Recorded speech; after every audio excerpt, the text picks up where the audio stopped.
क्योंकि कुछ बदबख्त ये कहते हैं कि जब भी जंग का मौका आया हज़रत अली रज़ी अल्लाह तआला अन्हु ये हुजूर के साथ थे, और हर मैदान के अंदर, हर जंग के अंदर आका अलैहिस्सलाम ने फ़तह का झंडा हज़रत अली के हाथ में पकड़ाया।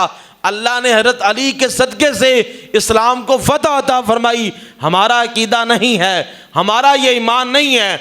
हम ये कहते हैं कि आका अलैहिस्सलाम के सारे सहाबा किराम ही बरकत वाले थे।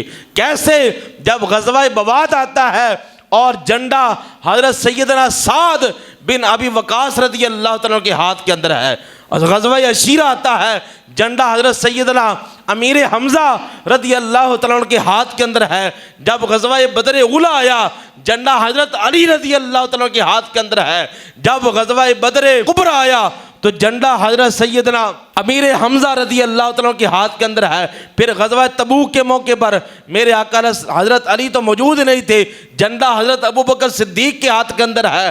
ग़ज़वा मुवत्ता के अंदर हज़रत ज़ैद बिन हारिसा के हाथ के अंदर आया। फिर इमाम जाफ़र के हाथ के अंदर आया, हज़रत जाफ़र रज़ी अल्लाह तआला अन्हु। फिर हज़रत उसामा रज़ी अल्लाह तआला के हाथ के अंदर आया। फ़तह मक्का का मौका आया, झंडा हज़रत सैयदना साद बिन उबादा रज़ी अल्लाह तआला के हाथ के अंदर है। अल्लाह ने फ़तह अता फरमा दी।